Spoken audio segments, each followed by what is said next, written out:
बृहस्पति और राहु की युति टूट चुकी है। शनि हो गए हैं मार्गी। गुरु चांडाल दोष खत्म हो चुका है।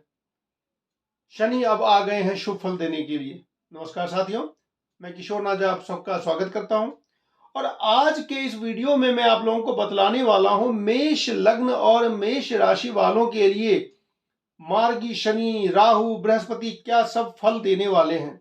मित्रों, अभी तक आपने देखा कि पिछले लगभग 18 महीने से राहु आपके लग्न में ही बैठे हुए थे, गुरु भी आपके लग्न में ही थे। बृहस्पति और गुरु मिलकर दोनों ने गुरु चांडाल दोष बना दिया था। लेकिन अब क्या परिस्थिति है? अब परिस्थिति यह है कि बृहस्पति अब अकेले हैं और राहु उनसे टूट चुके हैं। यानी कि जो गुरु और राहु की जो युति थी, पंडित की और मलिच की जो युति थी, जिसने बुरी तरीके से पूरे ब्रह्मांड में, सभी देशों में, सभी राज्यों में जो हलचल मचाई हुई थी, वो हलचल अब टूटती सी नजर आ रही है। कुछ ना कुछ, किसी को ना किसी को, अगर राहु जिसका बहुत अच्छा था उसको शुभ फल भी देंगे, और राहु जिसका बहुत ही नेगेटिव था तो उसको प्रतिकूल फल भी मिलने वाला है। मित्रों, आप अपनी कुंडली में देख लें। आप अपने केवल 3 ग्रहों के बारे में मैं बतला रहा हूं। आप अपने बृहस्पति को देखें और राहु को देखें और शनि को देखें। अगर ये तीनों अगर आपकी कुंडली में अच्छी स्थिति में हैं, अच्छे पोजीशन में हैं, तो आपको इनके शुभ फल मिलने से कोई रोक नहीं सकता।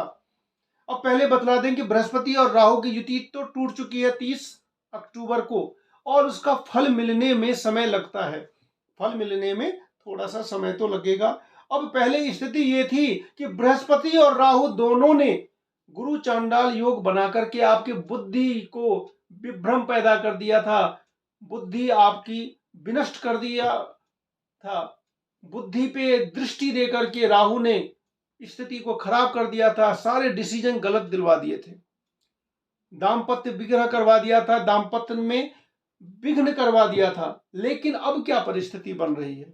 अब लग्न में बृहस्पति अकेले हैं, और लग्न का अकेले का बृहस्पति का जो फल है वो आप सुनेंगे तो दंग रह जाएंगे कि अकेले लग्न का बृहस्पति लाखों ग्रह दोषों को शांत कर देते हैं। अकेले लग्न में अगर बृहस्पति है तो सभी प्रकार के नेगेटिव योगों को ऐसे समूल नष्ट कर देते हैं, जैसे कि सिंह एक जंगल में सब पर जैसे कंट्रोल करता है, उसी तरीके से बृहस्पति भी अगर लग्न में आ जाएं तो पूरे कुंडली को कंट्रोल में रख लेते हैं। गुरु की दृष्टि अब पड़ेगी कहां पर? पंचम पर, सप्तम पर और नवम पर। और शनि भी हो जाएंगे मार्गी।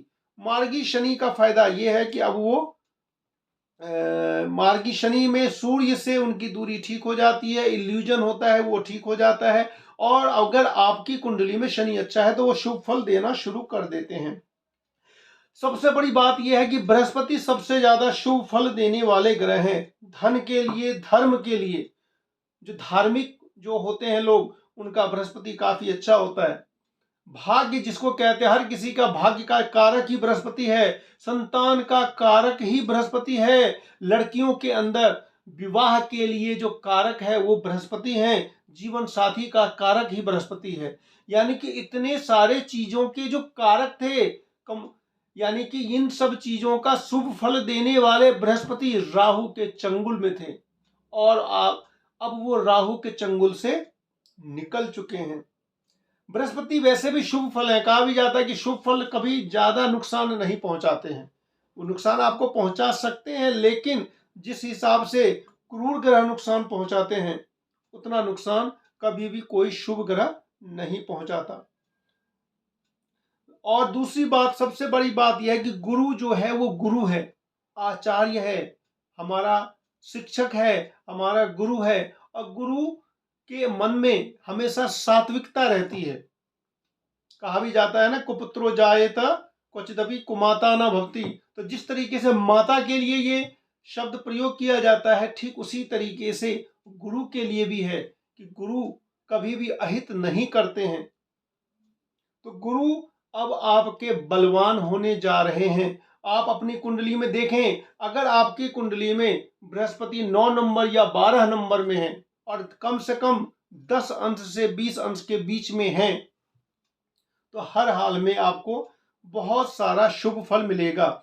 शादी होगी, भाग्योदय होगा, संतान की प्राप्ति होगी, और जो आपका शेयर बाजार अभी तक डूबा हुआ था, सप्तम भाव, सट्टा का भाव, वो भी अच्छा हो जाएगा।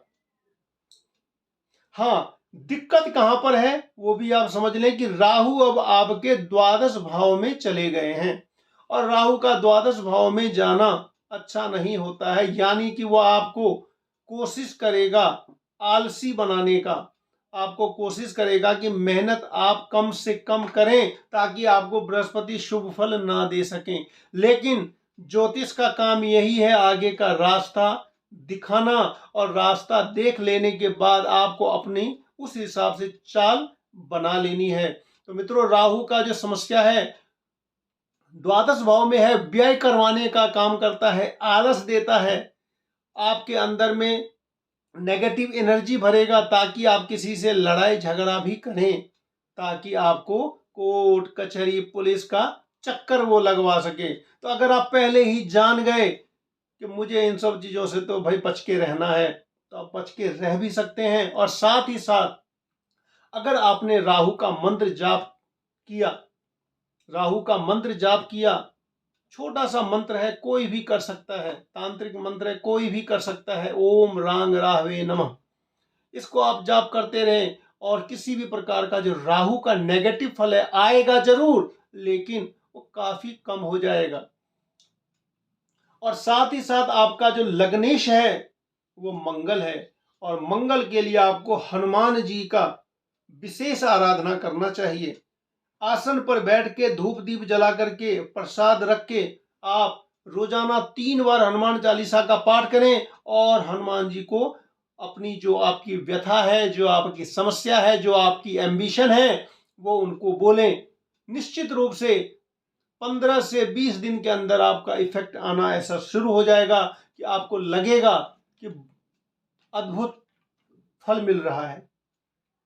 इस तरीके से गुरु, राहु और शनि, ये तीनों ग्रह अगर आपके कंट्रोल में आ गए, यानी कि कंट्रोल तो हम ग्रह को कर नहीं सकते हैं, तो उनका जो उपाय है अगर वो हम उपाय कर लें, और अगर कुंडली के अंदर में अच्छी स्थिति बन रही है, तो वो निश्चित रूप से आपको फल देंगे,